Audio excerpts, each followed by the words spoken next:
வணக்கம். இந்த நாளில் சின்ன சின்ன வெளிச்சங்களில் இன்னொரு புதிய சிந்தனையை தெரிந்து கொள்வோம். ஏழை பிள்ளைகளுக்காக பல்வேறு இல்லங்களை கட்டியவர்.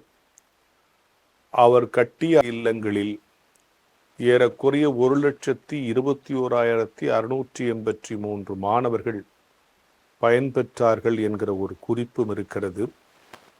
தன்னுடைய 70வது வயதிற்கு பிறகு 17 மிஷனரி பயணங்களை நடத்தி 42 நாடுகளுக்கு சென்று கிட்டத்தட்ட 10 லட்சம் மைல்கள் பயணித்து 20 லட்சம் மக்களை சந்தித்து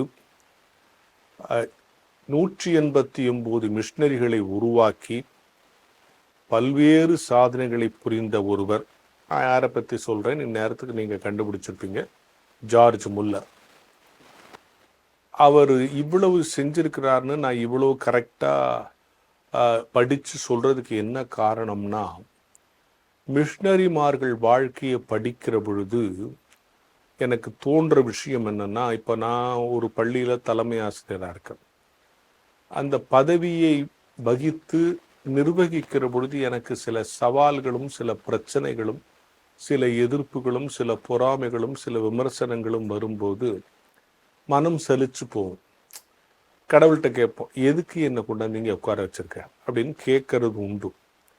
அப்படி கேட்குற சமயத்துலலாம் இந்த மிஷனரிமார்கள் வாழ்க்கை வரலாறை படிக்கும்போது அவங்க அடைஞ்ச பிரச்சனையிலலாம் நம்ம ஒரு கால் பகுதி கூட அடையலை.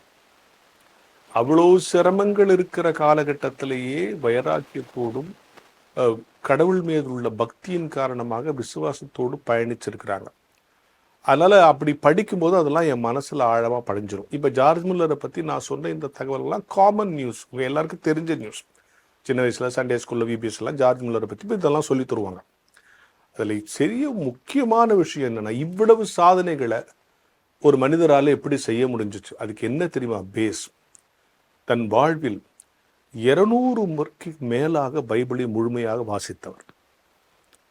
அதில் 100 முறைக்கு மேல் முழங்காலிலேயே நின்று வாசித்தார் என்றெல்லாம் நாம் படித்திருக்கிறோம்.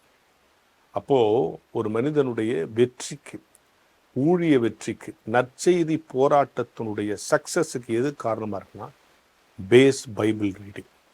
இந்த தபசு காலத்தில் உங்கள்கிட்ட சொல்கிற விஷயம், ஜெபம் பண்ணுறது கூட நம்ம பண்ணிடுவோம். நான் அந்த பைபிள் ரீடிங்க்கு நம்ம நேரம் ஒதுக்கிறது ரொம்ப குறைவாக இருக்குது. நீங்கள் ஒவ்வொரு முறை பரிசுத்த ஆவியின் துணையோடு பைபிளை வாசிக்கிற பொழுதும் புதிய பொருள் விளங்குவதோடு புதிய ஆற்றலும் கிடைக்கும். ஒரு நியூ ஸ்ட்ரென்த் கிடைக்கும், நியூ மீனிங் கிடைக்குங்கிறது ஒன்று. நம்ம ஆழமாக படிக்கும்போது நம்ம பிரசங்கம் பண்ணுறதுக்கு, பேசுறதுக்கு ஒவ்வொரு முறை வாசிக்கும்போது அது இப்படி சொல்லலாமே, இப்படி சொல்லியிருக்கலாமேன்னு தோணுது. ஒவ்வொரு முறை வாசிக்கும் போது நியூ மீனிங் வரும். பரிசுத்தாவியின் தோடையோடு படிக்கும்போது நியூ மீனிங் மட்டுமல்ல, நியூ ஸ்ட்ரென்த் கிடைக்கும், புதிய பலன் கிடைக்கும். அதுதான் ஜார்ஜ் முல்லருக்கு கிடைச்சிச்சு. 200 முறைக்கு மேலாக பைபிளை முழுமையாக திருப்பி திருப்பி வாசித்தவர். நம்ம வாழ்நாளில் ஒரு முறையாவது பைபிளை முழுமையாக வாசித்தணும்ல.